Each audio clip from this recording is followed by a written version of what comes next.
In 1925, a French inventor filed a patent that promised to triple crop yields without chemicals, without machinery, just a simple copper wire capturing energy from the sky. Official documents, vintage photographs, and a British committee confirmed astonishing results: corn reaching 10 feet tall and pumpkins the size of barrels.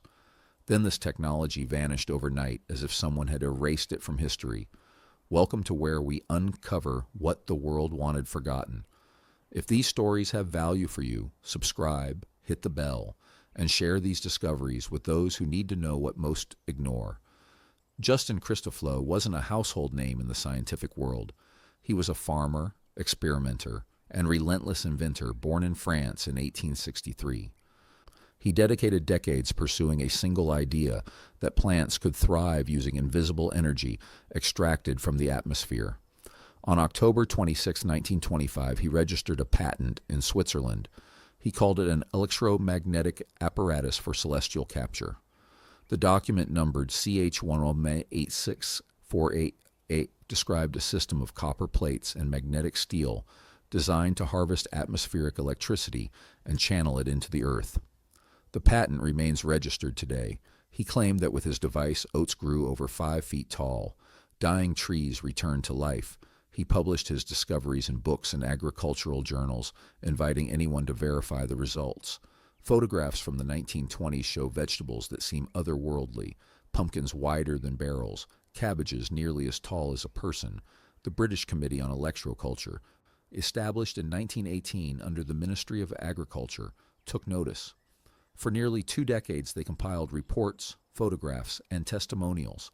Their reports marked as unfit for publication cataloged everything from giant stalks to peculiar devices in French gardens.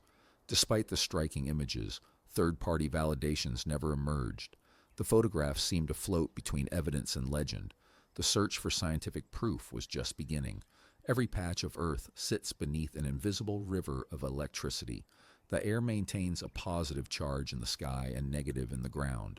Physicists call this the atmospheric potential gradient. On a clear day, the difference is approximately 100 volts for every meter you climb. It's not lightning you can feel. It's silent voltage that always flows like a gentle tide. Plants stand right in the middle of this field. Their leaves and stems act as natural conductors. Every blade of grass silently collects electrical charge from the air. Roots connect to the negative pole of this giant natural battery. The plant itself becomes a living antenna between sky and ground. This isn't poetry. The electrical flow is measurable. A copper rod in the ground registers weak current even on calm days.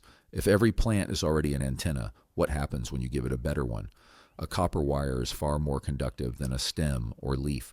Planted in soil, it attracts atmospheric charge more efficiently, channeling it directly to roots. Inside every plant, a silent conversation unfolds in electricity. Roots and leaves transmit electrical signals known as action potentials. They act as messengers, triggering changes in growth and photosynthesis. When a tomato leaf is damaged, an electrical wave travels down the stem, alerting distant cells to prepare defenses. Even a weak field can trigger a chain reaction. Some studies show plants exposed to electrical gradients increase antioxidant production and activate genes related to resilience. The spiral, a shape present from snail shells to sunflowers, became a key symbol. Inventors like Christoflo believed a copper spiral in soil could capture telluric currents. Spirals act as antennas, collecting energy from a wide area and channeling it to a single point. Carefully shaped copper wire was more than a conductor. It was a key that promised to open new doors in cultivation science. By the 1920s, the business of growing food was about to change forever. Factories in Germany and the United States produced synthetic ammonia at unprecedented scale. The Haber-Bosch process filled train cars with bags of chemical fertilizer. Production skyrocketed from 1 million to 20 million tons annually by 1960. Prices dropped from $100 per ton to less than $30. But the real innovation was in the business model. Farmers who once used compost or a copper wire now faced a new contract: buy fertilizer every spring or risk a smaller harvest. Subscription was built in. Every season another purchase, every year another bill. The fertilizer industry became a giant, its profits tied to annual sales, not lasting solutions. A method that worked forever with a single wire wasn't an alternative. It was a threat. Editors and academics drew a line. Newspapers treated electroculture as curiosity, not competitor. Headlines with words like miraculous claims and eccentric methods grouped Christoflow with perpetual motion machines. Agricultural journals closed their doors. Manuscripts went unanswered. University researchers avoided public support for fear of ridicule. The British Committee's findings rarely reached the scientific world. Electroculture was pigeonholed as fringe science. By the 1930s, it had been reduced to footnotes and folklore. The search for modern evidence would have to wait another generation. In recent years, researchers at the Chinese Academy of Agricultural Sciences tested atmospheric electricity at massive scale. Their experiment covered 3,600 hectares, larger than 6,000 football fields. They used high-voltage cables suspended over crops without fertilizers or pesticides. The results were hard to ignore. Yields increased nearly 30%. More wheat, more rice, more vegetables without a drop of synthetic fertilizer. Pesticide use fell between 70 and 100%. Farmers reported fewer insects and healthier plants. For the first time in nearly a century, old claims had measurable backing at national scale. The passive copper spiral depends entirely on natural voltage between sky and ground. No external source, no batteries, no plug cables. The wire simply acts as a better antenna. This contrasts with installations using high voltage. Those systems can cause discharges, fires, or damage. Passive spirals are as simple as a weather vane, no danger to people or pets. The only energy is what earth and sky naturally provide. A simple spiral can turn any backyard into a living experiment. The method isn't complicated, but precision matters. Use bare copper wire, 14 gauge. Coil it in a loose spiral 5 to 8 inches in diameter. Minimum 3 turns, spaced so air and light pass through. Drive the rod so the spiral sits 4 to 6 inches deep, the top end just above surface. Crucial detail.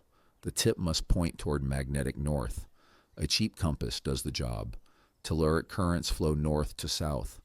Orientation makes the difference between healthy boost and no effect. Position the coil 4 to 8 inches from your plant's base. Tomatoes, beans, and squash respond well. The most dramatic results appear with leafy greens. Record height, leaf size, and pests every 2 weeks. A grower in Ohio achieved 40% more lettuce, fewer aphids, and no mildew. Same soil, same water, just one spiral per row. The experiment cost less than a cup of coffee and could change what you believe possible in a garden. Today, global fertilizer use exceeds 185 million tons annually. Soil health declines and costs soar. The real question isn't whether electroculture works everywhere, but why simple experiments threaten trillion-dollar industries. When free energy meets corporate resistance, progress slows for everyone. Tomorrow's harvest depends on what we dare rediscover. What would you try if profit wasn't in charge? If this vault opens something in you, subscribe and hit the bell. Every like and share preserves what most never learned. The next vault opens soon.